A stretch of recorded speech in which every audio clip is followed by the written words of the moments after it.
Hello students, welcome to another new video. आज वाले video में हम लोग पढ़ने वाले हैं व्यावसायिक संस्थानों के बारे में, वाणिज्यिक बैंकों के बारे में, जो कि व्यवसायों को ऋण देती है, लोन देती है, उनके बारे में हम लोग पढ़ने वाले हैं। तो देखिए, सबसे पहले हम बात करते हैं वाणिज्यिक बैंक के बारे में। तो वित्तीय स्रोत के रूप में वाणिज्यिक बैंकों का महत्वपूर्ण स्थान है। वित्तीय स्रोत के रूप में इसलिए है क्योंकि ये जो बैंक जो होते हैं, वाणिज्यिक बैंक, ये व्यवसायों को भी लोन देने के साथ साथ लोगों को भी ऋण प्रोवाइड करवाते हैं, लोन प्रोवाइड करवाते हैं, क्योंकि यह विभिन्न उद्देश्य और पृथक समय अवधि के लिए धन प्रदान करते हैं। क्या करते हैं ये लोग? विभिन्न विभिन्न उद्देश्य के लिए, उद्देश्य चाहे कोई सा भी हो आपका, अगर आपको व्यवसाय के लिए लोन लेना है तो भी आपको ऋण प्रोवाइड करवाते हैं, लोन प्रोवाइड करवाते हैं। अगर आपको निजी लोन लेना है, पर्सनल लोन लेना है तो भी ये करवाते हैं। अगर आपको शिक्षा के लिए लोन लेना है तो भी ये आपको लोन प्रोवाइड करवाते हैं। तो विभिन्न विभिन्न उद्देश्य और पृथक समय अवधि चाहे कोई सी भी हो, चाहे वो आपको अल्प अवधि के लिए चाहिए, अल्प अवधि का मतलब कि 1 साल से कम के लिए, मध्यम अवधि के लिए चाहिए मतलब 1 साल से तो ज़्यादा लेकिन 5 साल से कम के लिए लोन चाहिए, और अगर आपको दीर्घ अवधि के लिए, दीर्घ का मतलब 5 साल से ज़्यादा के लिए अगर आपको लोन चाहिए तो भी आपको लोन प्रोवाइड करवाते हैं। बैंक हर प्रकार की फर्म को अनेक ढंगों से ऋण देते हैं, जिससे नकद, साख, अधिविकर्ष, अधिविकर्ष मतलब ओवरड्राफ्ट, आदि आवधिक ऋण, विक्रयों का, विपत्रों का क्रय एवं साख पत्र जारी करना, ये तरीके हैं लोन देने के। नकद, साख मतलब क्रेडिट, डायरेक्ट कैश में भी लोन देते हैं, ओवरड्राफ्ट के थ्रू भी, और भी बहुत सारे विक्रय, विपत्रों का क्रय और विक्रय करके भी ये लोन प्रोवाइड करवाते हैं। बैंकों द्वारा जो ब्याज लिया जाता है, जो अभी आपको लोन देंगे तो उस पर क्या चार्ज करेंगे, आपसे क्या चीज़ का पेमेंट लेंगे, फिर वो ब्याज का पेमेंट लेंगे। तो बैंक द्वारा जो ब्याज लिया जाता है वह कई तत्वों पर निर्भर करता है, जैसे फर्म की विशेषताएं और अर्थव्यवस्था में ब्याज की दर का स्तर।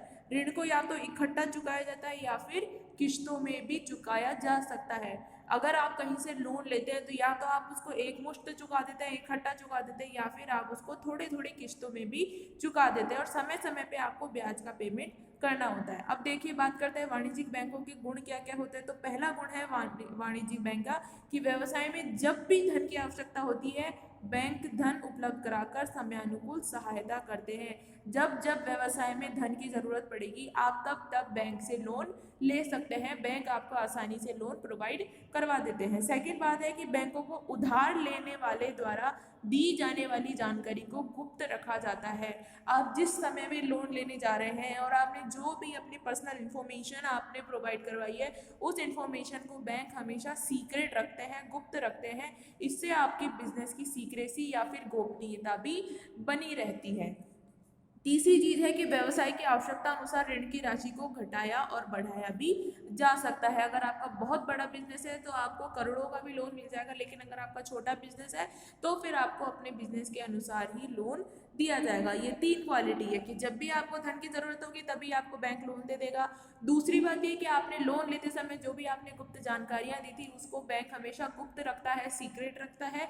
इससे आपके बिजनेस की सीक्रेसी मेंटेन रहती है। तीसरी बात है कि आवश्यकता अनुसार ऋण की राशि को आप घटा भी सकते हैं, लोन के अमाउंट को घटा भी सकते हैं और बढ़ा भी सकते हैं। नेक्स्ट बात आती है वाणिज्यिक बैंकों की लिमिटेशन, सीमाएं। तो पहली बात है कि सामान्यतः कोष छोटी अवधि के लिए ही उपलब्ध होते हैं। छोटी अवधि का मतलब ये है कि 5 साल से कम के लिए ही ज़्यादातर जो बैंक होते हैं वो लोन प्रोवाइड करवाते हैं।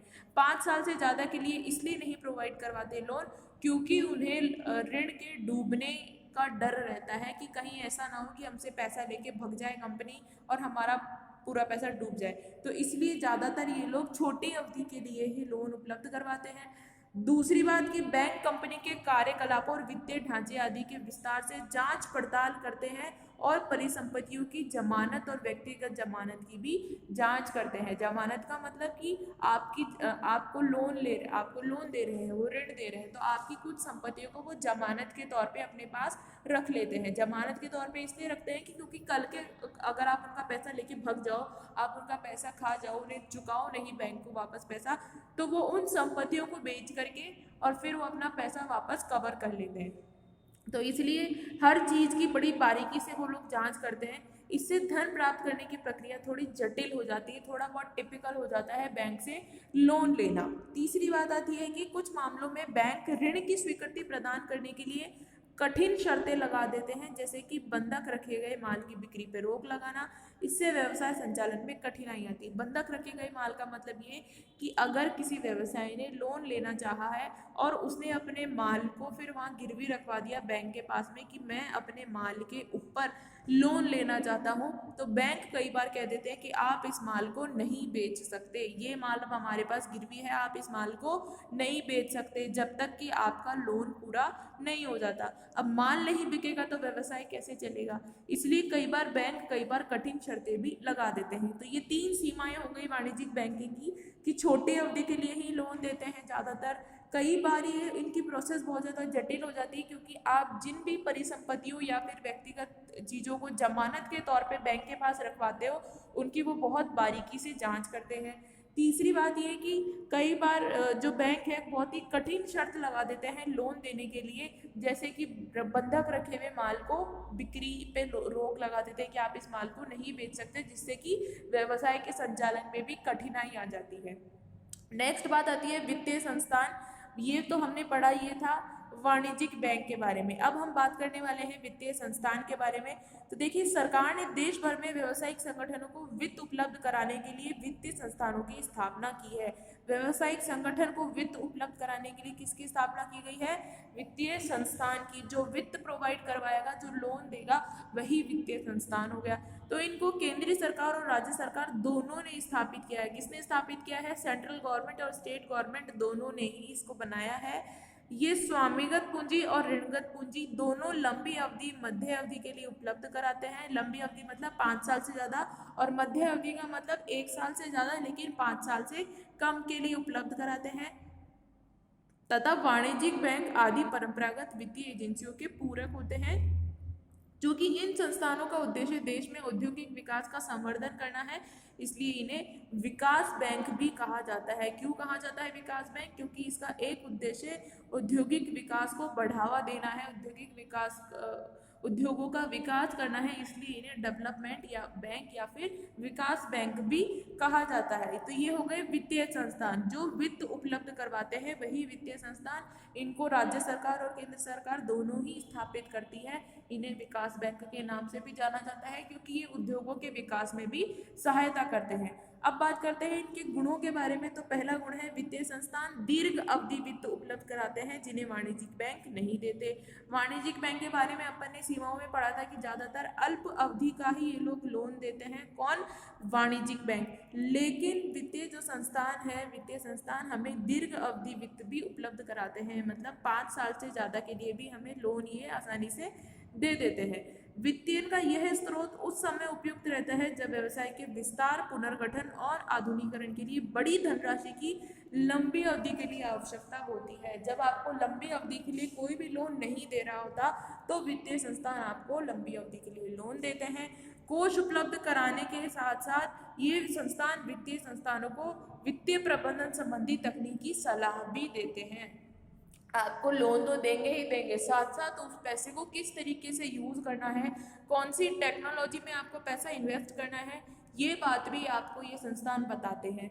तीसरी बात आती है गुण में कि वित्तीय संस्थानों से ऋण लेने से कंपनी की पूंजी बाजार में साख बढ़ती है। परिणाम स्वरूप कंपनी अन्य स्रोतों से भी सरलता से कोष जुटा सकती है। जब कंपनी की मार्केट में गुडविल अच्छी हो जाएगी, इमेज अच्छी हो जाएगी, तो वो और भी कई स्रोत, जैसे कि अंशों से, ऋण पत्रों से, अन्य और भी स्रोत होते हैं कंपनी के, फैक्टरिंग से, कमर्शियल पेपर से, उनसे भी आसानी से लोन ले सकती है। वित्तीय संस्थानों से कंपनी की गुडविल बढ़ती है, जिससे कि वो बाकी और स्रोतों से भी लोन ले सकती है।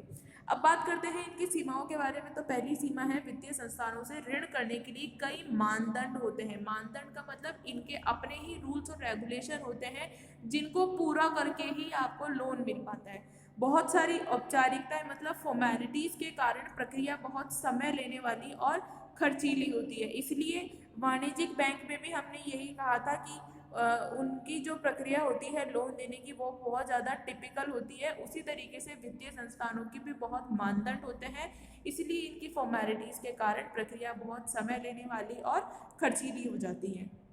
दूसरी सीमा है वित्तीय संस्थानों के द्वारा ऋण लेने वाली कंपनी पर कुछ प्रतिबंध लगाती है, जैसे लाभांश के भुगतान पे रोक लगा देती है। अब आप यहाँ लाभांश का भुगतान किसको देते हैं? ये लाभांश का भुगतान होता है अंशधारियों को। तो अगर अंशधारियों को लाभांश का भुगतान नहीं होगा तो वो अपना पैसा कंपनी में से वापस निकाल लेंगे। तो यही बात यहाँ पे गलत हो जाती है कि वित्तीय संस्थान जो है ऋण लेने वाली कंपनी पे कुछ प्रतिबंध लगाती है, कुछ रेस्ट्रिक्शन लगाती है। उससे कि क्या होता है, कंपनी के संचालन में दिक्कतें आ जाती हैं। तीसरी सीमा है कि वित्तीय संस्थान अपने ऋण लेने वाली कंपनी के निदेशक मंडल अपने प्रतिनिधि नियुक्त कर सकती है, अपने प्रतिनिधि नियुक्त कर सकते हैं, जिससे कंपनी के अधिकारों पर अंकुश लग जाता है। क्या होता है कि कई बार ये वित्तीय संस्थान अपने खुद के डायरेक्टर कंपनी में भेज देती है ताकि वो व्यवसाय का संचालन कर सके, उस पैसे का सही से उपयोग कर सके। इससे कंपनी के अधिकारों पर भी अंकुश लग जाता है। तो ये था अपन ने पढ़ा वाणिज्यिक बैंक और वित्तीय संस्थानों के बारे में। आगे अपन और भी वित्तीय स्रोतों के बारे में डिस्कशन करते रहेंगे वीडियोस के साथ में। But still you guys have any doubts and queries, you can do comment on this video. I will surely try to sort out all your doubts and queries. Till guys, be prepared, be safe.